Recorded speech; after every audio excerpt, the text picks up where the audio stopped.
Brian Hicks writes some of the best newspaper columns in the country. Now he's bringing his columns to paperback with a newly published book, Greetings from Charleston.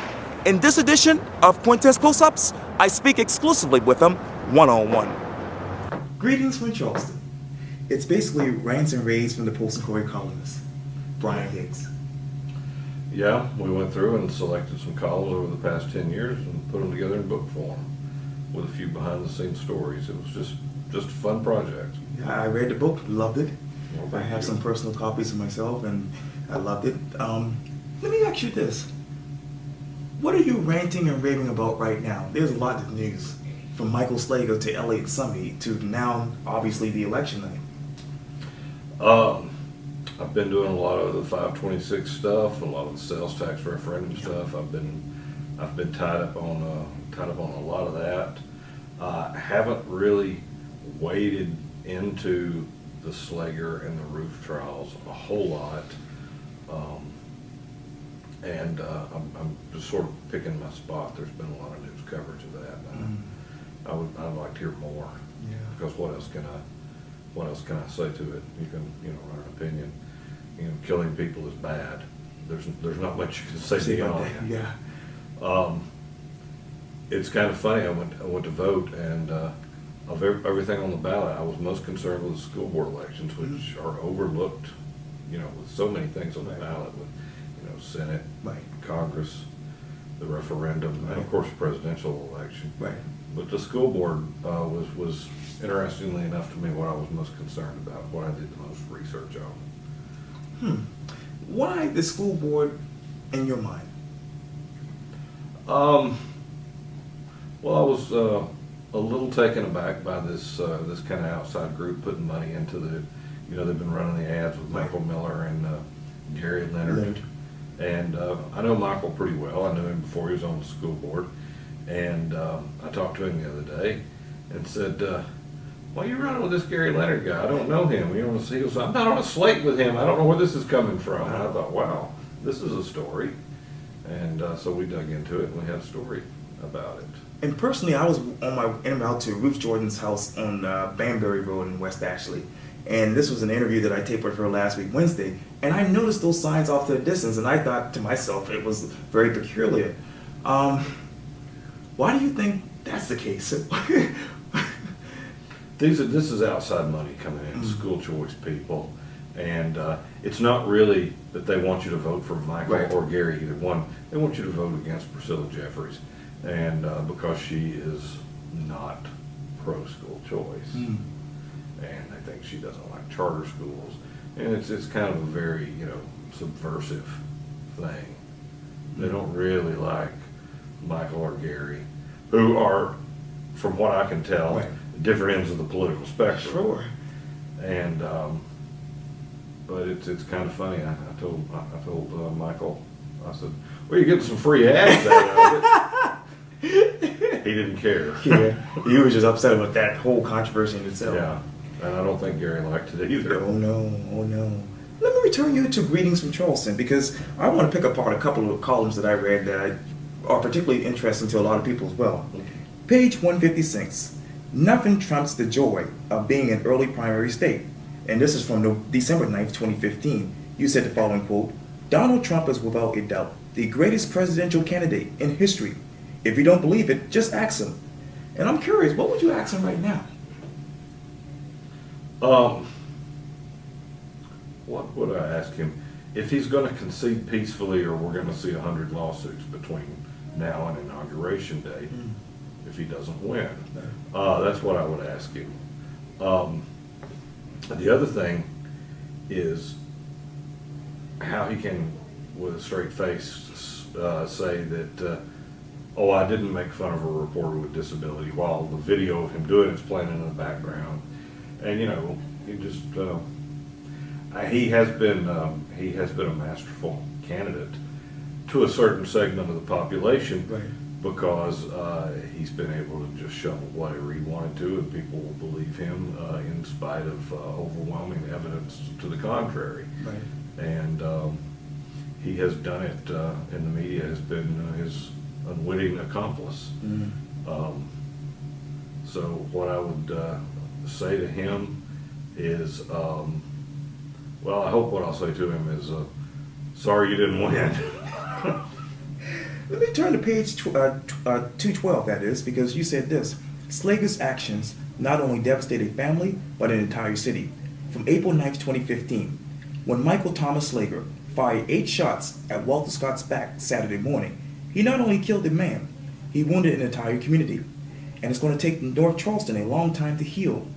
As you know, we are in the second week of the murder trial. Can I ask this? What would you, if you were to write this particular column over again, what would you add to that? That's a good question. I don't know. I think that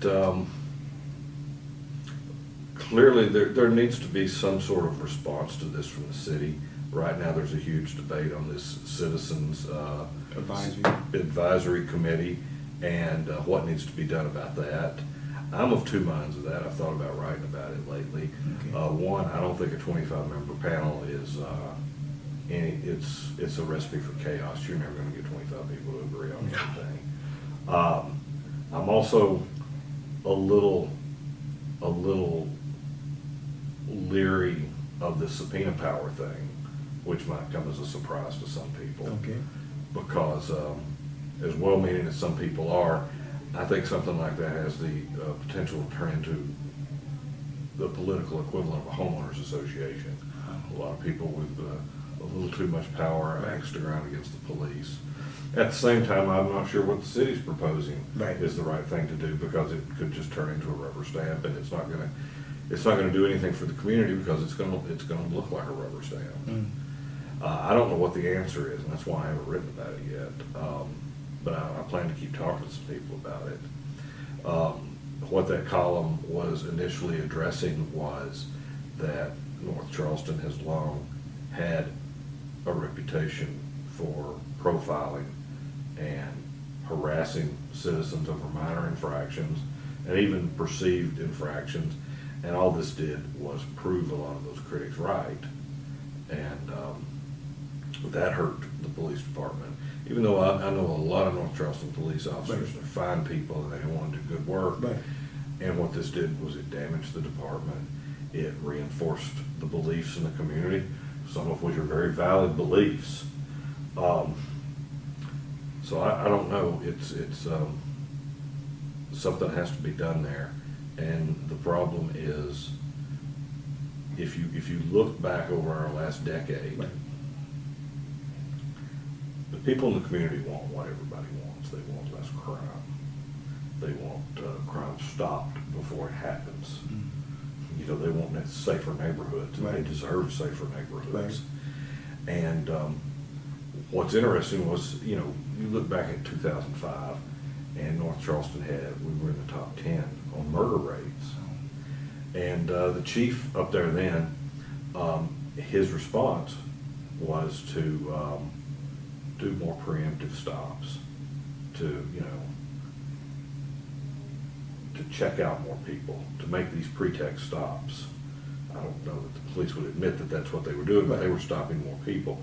And you know what? The murder rate went down, the crime went right down until this year. This year it's ticking back up. And there's a direct correlation with giving the community what it wants, but the method for doing that is something they don't want. It's a really tough problem. And how you handle that is it's one of the reasons I haven't weighed in, because who knows? Yeah, it's still up in the air. Page 214, quote, sometimes it really is as simple as black and white, from June 19, 2015. Of course this is about race. The murder of 9 people at Emmanuel AME Church was not terrorism or some sort of perverted assault on religious freedom. It was hate. None of the people in the Bible study class at Mother Emmanuel had ever done anything to the murderer. They were not responsible for what was in his head, for his lot in his life. How could he sit in that church and listen to people innocently discuss scripture, then kill them in cold blood, and think he is a good guy? As you know, the federal trial for that particular tragedy will, again, resume on tomorrow.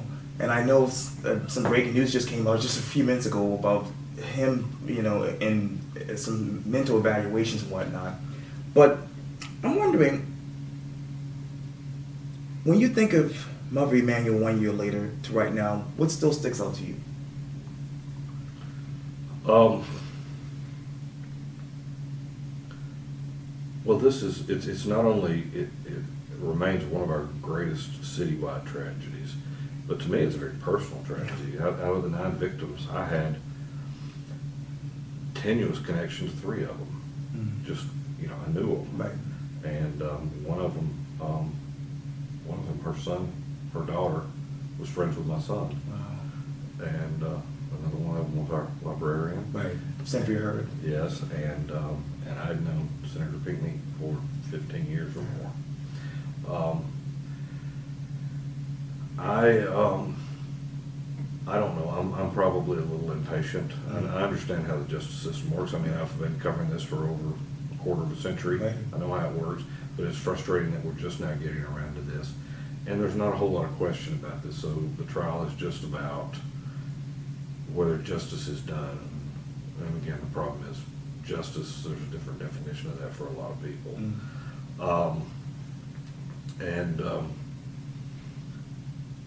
The other thing that we've got to look at is there's a federal trial for it first, Right. and then we have to decide if there's going to be a state trial after that. Exactly. And I worry about putting the families through that twice. Right. The survivors and the family members of the victims. And it's one of those things that I don't want to see tear up Charleston, but I also don't want to criticize anybody who is upset about this Right. and who wants to protest what's going on, because they have every right to be mad. Describe to me the following one word: Joe Riley. Energizer Bunny. Rick Nelson. Fantasy football expert. Really? I gotta get in connection with him. The Polson Courier. Best newspaper in the state. That's right. Let me turn to praises. From Senator Tim Scott to obviously Mayor Joe Riley, they had nothing but good reviews about your book, Readings from Charleston. And let me read to you a couple of them. When I'm looking for an opinion free of sarcasm and snark, I always try to find Brian's latest column so I can skip it. Another one. Brian Hicks' columns are provocative, instructive, and often quite humorous. And here's another one.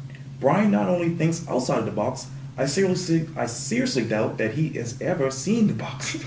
And then this last one. Whenever I need a good laugh, all I have to do is pick up and read one of Brian's columns.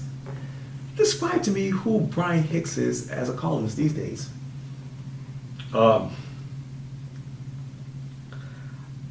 I think that my job is to be,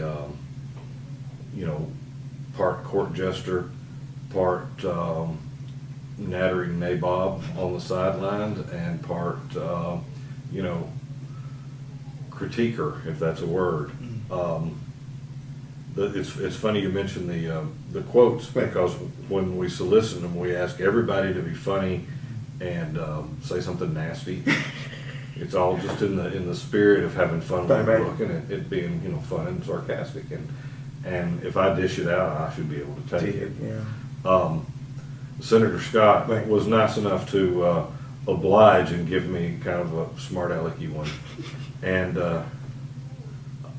Joe, I knew this would be the case. Joe Riley would not say anything bad. I begged him to say something nasty about me. He wouldn't do it. He's such a gentleman. Right. And I said, please. And he was just way too nice. But Tim and Helen Hill both obliged. And so did Mayor Tecklenburg and Glenn McConnell. Yeah. They were funny, gave me some funny stuff. But I've been doing this almost 10 years now, and I don't think my role has changed. It's Rick said in the foreword of the book that I have a running commentary with the community. Right. And I think I do, and I think that's the value of it. And I feel really fortunate to be able to do that, because there are a lot of people all over the low country that I talk to on a regular basis, mostly through email. Right. And it's sometimes nice to put a voice to what people are thinking. Right. So that's a lot of fun, and I'm still enjoying it. today I read a column from this weekend from Carl Heiss, Right. who's one of my heroes, and I read his column and I was amazed and said, wow, that's exactly what I would have said about this. And so it's, you know, it's a great privilege. I wanted this job for a long time, and I'm glad I got it. Yes, that is so awesome. We hope you can still do this forever. Yeah, thank you. Yes, sir. Yes, sir. Anytime. Well, Brian Hicks, thank you so much for your time. I really appreciate this. Well, thank you. Thanks for having me on. Anytime. Yes, sir.